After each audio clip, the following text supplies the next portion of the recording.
Hi, everyone. I know a lot of you are working hard trying to make sure you get everything turned in before the end of the semester, and I just wanted to give you a couple of examples of genre flips that weren't PowerPoints.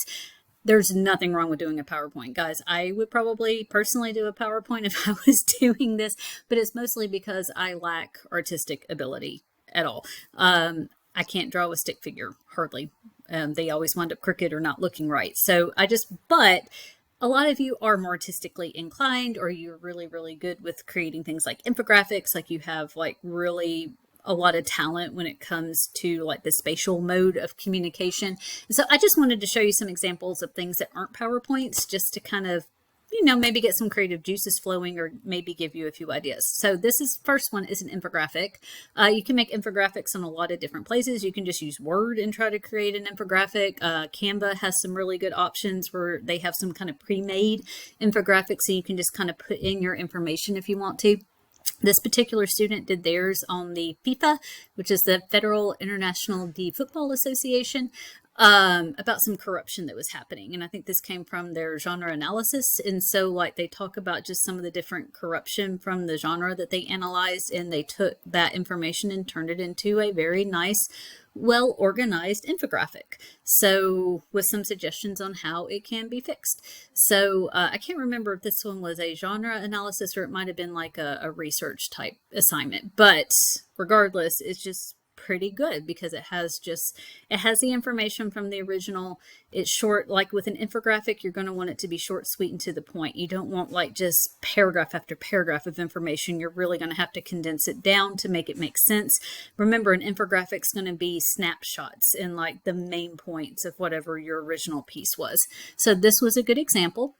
Another one that I'm going to show you, this was a drawing or a painting that actually I can't remember. This was a painting, yes, that a student did. They might have used oil pastels. I'm trying to remember exactly which medium they used, but this is from this particular student's literacy narrative. And so remember with this, you are having an artist statement that you will turn in with this. And in her artist statement, she said, I picked my literacy narrative because I just, one, really liked the assignment, and two, in her literacy narrative, she talks about how one of her greatest memories associated with reading was when she was younger. She used to like to go outside and sit under this big tree and read her books, and it was just peaceful, and it was a really, really good memory for her. It was when she felt like she really could connect with nature and reading, and it was just such a good time in her life that she misses basically. And so she wanted her audience to see that in her painting, just how peaceful and happy she was during this moment in time. And so you can kind of see that, and it's very beautiful, I think.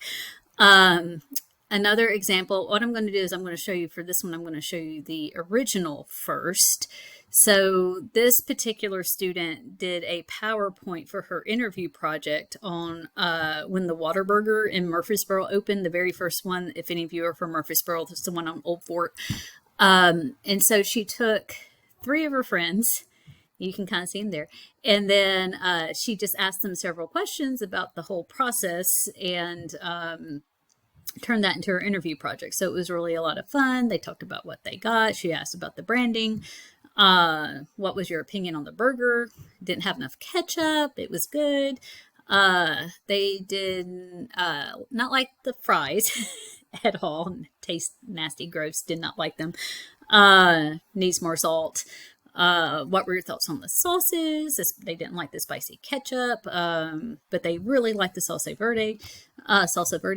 They didn't have enough napkins. That was an issue that they felt like was happening. Let's see, and just kind of their overall thoughts. And so what she did is she took each of those slides that she had created in the interview project, and she made a one-pager that I thought was really good. So you have the 3 friends, the thumbs up because they thought it was good, not enough napkins, talking about the sauces. They liked the salsa verde, but they didn't like the spicy ketchup.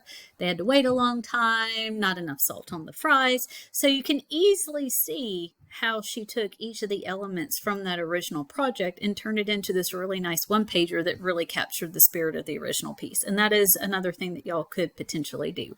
As I said, I thought this was really good and very creative. something that I really admire because, again, zero artistic talent here. But if that, the reason I'm doing this too is just because if you're thinking about it, if you're like on the edge thinking, oh, I think I'd really like to try a drawing, try it. This is a chance, like we try in this 10-10 class, to give you a chance to stretch your creative muscles and try something new. If it doesn't work out, we'll let you know and you can always revise it. Like there's no pressure for this. Just as long as this piece captures the spirit of your original piece, you're going to be fine. Don't forget that artist statement, just kind of telling me what the original one that you picked was. What is it? Your literacy narrative, the zombie apocalypse scholarship, what you flipped it into, even though it's kind of obvious. Like in this, it's a one pager, and what you hope your audience gets out of this. And for this particular student, she said, I just hope that whoever sees this really understands what our Whataburger experience was like. So not overly complicated, but guys, this is something that you're going to be doing a lot of. With AI becoming more and more prominent in our society, there's a lot of chatter in the educational world about shifting more towards project-based learning, which is what this would be. It would be creating infographics, it would be creating one-pagers, it will be creating PowerPoint presentations, a lot more than even just creating papers. You'll still have to do the research. You'll still have to do all the things that would be involved. It might just look a little bit different as we are realizing that, you know, there might be different ways we need to be evaluating student work other than just written essays. And so hopefully this can help prepare you for when you see this in your classrooms later on. But as always, if you have any questions, just let me know.